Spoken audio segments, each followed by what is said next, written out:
this episode, James talks about identifying responsibilities and updating job descriptions to include security.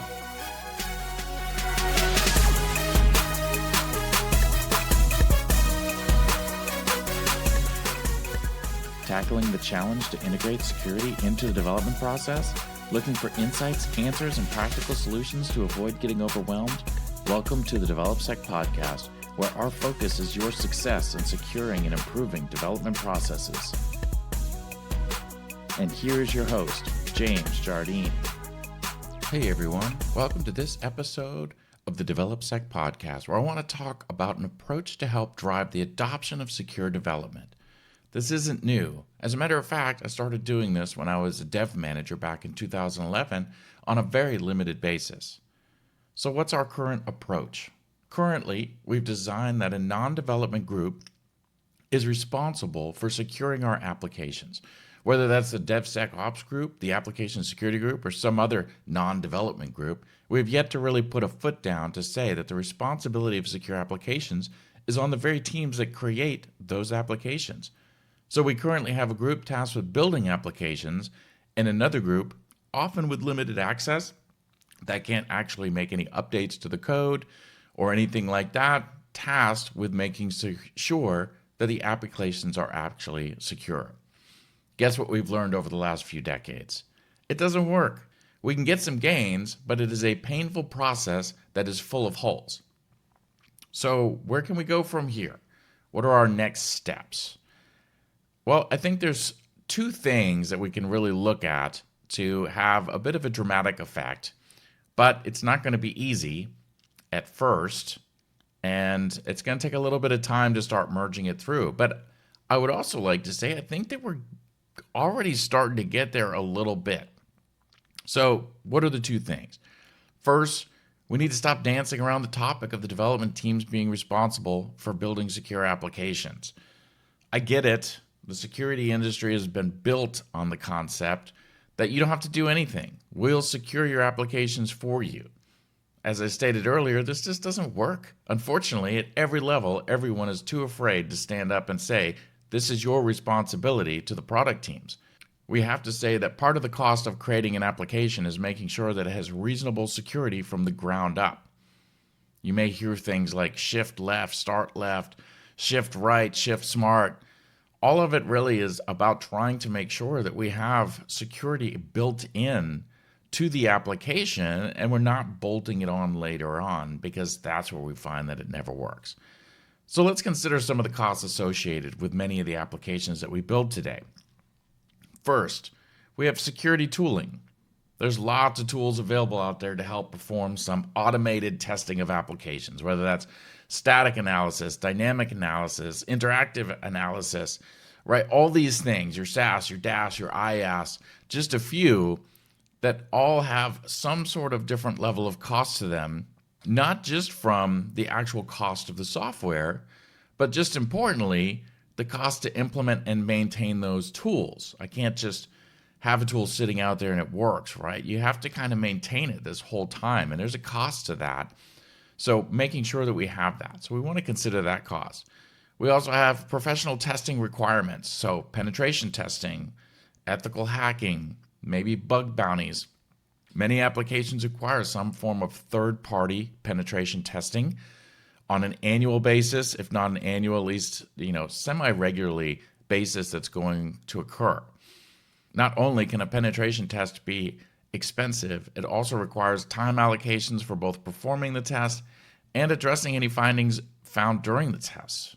So sure, maybe a test is only a week or 2 weeks long, but we still have to make sure that with the busy schedules that development teams have, that they actually have a scheduled out time period that if there's results from this pen test, which rarely are there no results back, that they have the capability to be able to address those in a timely fashion. Next, we have third-party components. Almost all of our software today is composed of many different third-party components, and these aren't all commercial components. Think about PyPy, NuGet, and some of these other providers where we get a lot of the functionality for our applications. And while typically many of these are open source components, they have no cost to them, there are indirect costs around keeping those components updated. You have to have some sort of plan in place to be able to apply updates even after the main development of the software is complete. We talk about after the development is complete, but even before that, while you're still doing development and you're actively working on that application, you're going through and doing updates maybe every 2 weeks, 3 weeks, maybe you're doing daily updates.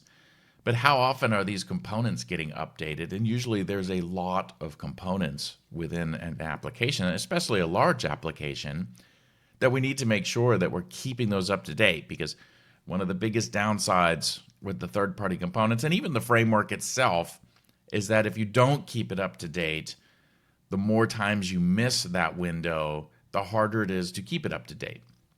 If I start getting out to jQuery 10 and I'm still on jQuery 1, it's a lot harder to go from 1 to 10 than it is from 1 to 2. So making sure that we keep that. But that's a cost that we have to consider. And then once you're kind of done with the main development of an application and it maybe goes into maintenance mode, you still have to have that time to go in and still update, because those components are still going to get actively developed and updated as they go forward. And some of those updates are security updates, so they have to be included. Speaking on that same line of third-party components, also the ongoing maintenance of just the software in general. Due to the changing technologies, platform updates, new vulnerability categories coming out. If anybody has been watching, recently they had double-click jacking pop up that had never really been talked about before. Something that we'll talk about on another show, but it's a new kind of, I don't want to say class of vulnerability, but it's a new vulnerability out there that nobody, or most nobody, has any actual mitigations for at this point. The stuff for clickjacking doesn't work for it. So it's something completely new that even if your app has been up and running and fine, now it may be vulnerable to this. So we have to be able to stay on top of those things. And there's a cost, of course, to going back and ensuring that we're staying up to date on those. But if you're building your applications on .NET or some other framework, those frameworks are updating, they're end-of-lifing.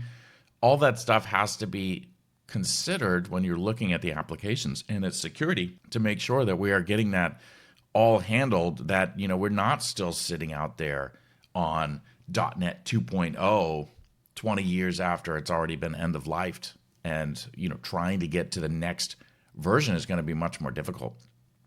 The final thing I wanted to cover on costs, and these is just a small list, so it's not everything, but training.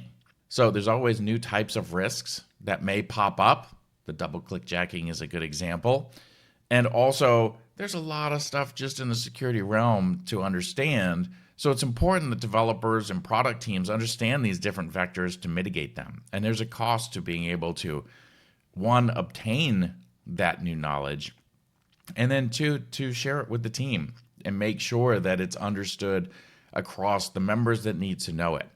So I think there's a few different things that we need to consider when we talk about the costs of applications, that as we look at this, how does that fit? So as we think about these different items, we can start to consider how each team can be beneficial. Our goal should be to reduce friction where possible. In many cases, the security team acts as the guide and the verification center. Security can help define out what types of testing is required and help identify the vendors or tools that are supported within the organization. We may find that development teams are actually more efficient at identifying how to properly implement those tools within their teams. We've seen this before, where if you can supply the tooling and say, hey, you need to use this SaaS for whatever reason, maybe it's some sort of compliance reason, here's what needs to be done, but you identify how it fits best in your workflow, in your pipelines. Oftentimes the development teams will come up with a much more efficient way for that to be implemented to fit how they work, versus when the security team is doing that outside of the development team and saying, oh, well, we'll just put it together like this because this is how everybody does it. And then it doesn't actually fit the workflow of the development team. So if you can get the development team to help set that up, and usually that's kind of a one-time setup. Hey, how do we get this working in our SDLC?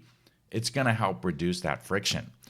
Security teams can help stay on top of the latest trends and risks out there to help identify appropriate training opportunities for the development teams. But it should be the responsibility of the development teams to enforce the completion of that training.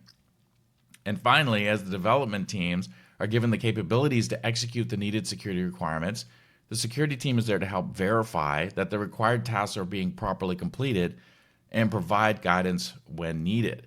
So it's a little bit of a shift of what we typically think of application security or product security, where the devs sit on one side, they just work on the coding, throw something over the fence. Security looks at it from a security-only perspective, gives that information back, because security can't go in and fix those, or, in my opinion, usually shouldn't be going in and fixing that, because if I keep fixing it for you, you're just going to keep doing it incorrectly.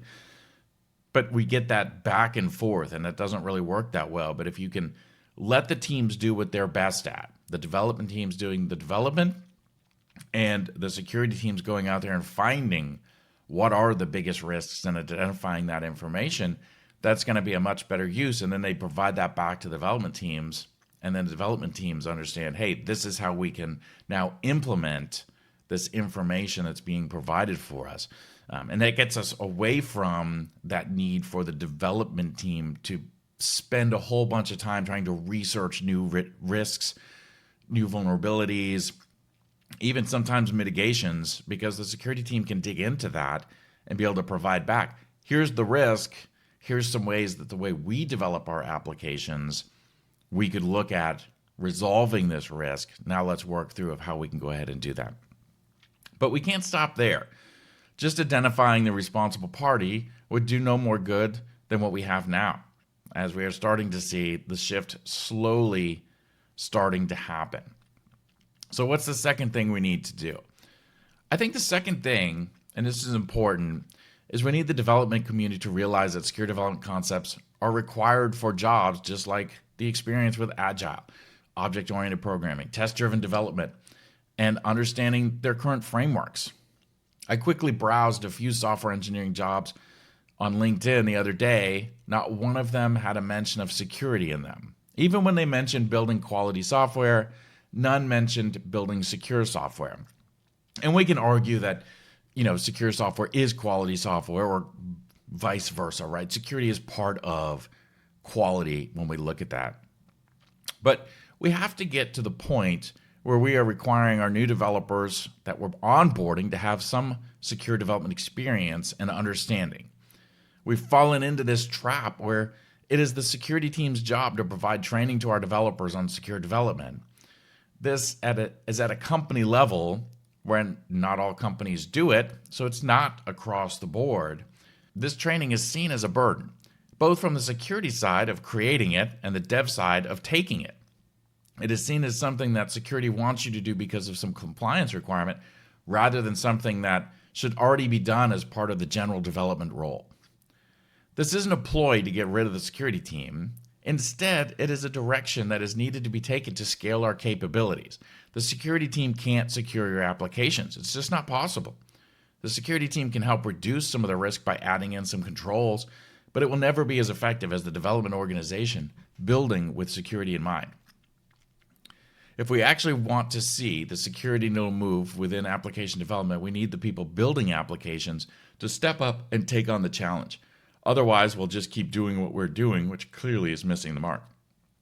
I remember back in 2011, when I would interview new candidates for a software engineer position, I would ask them about how to protect against cross-site scripting or SQL injection. Honestly, I didn't come across any candidate that even knew what those were. To be fair, I was asking the questions, but I was not basing my decision off of the responses because I didn't expect many to have the answers. This was well before AppSec really took off, was mainstream, outside of being more of like a testing side of the house, maybe building the policies. It's definitely really grown a lot since then. But I would expect that 10 years later that a developer would know the answers to simple security questions. However, I would not ask them in the same way this time around, which I will cover my thoughts on that in a different episode. The point being that at this point, there should be an expectation that a developer understands some security concepts as part of their role. Your job descriptions should start to reflect the desire for security-related knowledge. For example, some understanding of how to handle keeping third-party components up to date. The expectations would change based on the level of the developer, requiring more understanding the higher you go.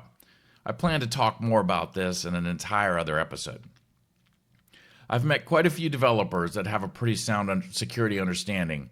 I think we're seeing more every day. I believe that if we start to formalize the requirements and vocalize it more, it will become normalized much quicker. It is hard to hold someone accountable for something that you haven't clearly defined your expectations for. Unfortunately, I think we do this too much with application development and security. There are plenty of fingers pointing the other way and too much hesitation to look for simple solutions. Hopefully, this has provided a little bit of idea provocation to start thinking about ways that we can update and make simple changes, honestly, to our systems and our organizations by modifying our job descriptions a little bit to get people a little bit in line with what our expectations are for the different roles. I think simple changes to your job descriptions make a big difference. And a lot of times there's this concern that, oh, well, if I put this in my job description, now all my current employees won't match this. But most places already have some sort of corporate security training happening. Pick stuff, one, that is relevant to your organization and to your application development. Don't overdo it. Ease it into those job descriptions. And then if you're picking something that's super relevant, but you're not actually confident your developers have, then you've now just picked your next training topic and go forth and work with that to make sure that you're getting them to that level that you want them to be at. This shouldn't be a situation where, oh, I'm a senior developer, but now that you've updated my job description, I'm going to drop down. I don't meet that anymore. We've just added security into this. If there's something we need to do to get somebody to that point, then let's provide that training. But don't try to boil the ocean. Put in one or two things to start the idea of updating these job descriptions. So I want to thank everybody for listening and stay tuned for the next episode.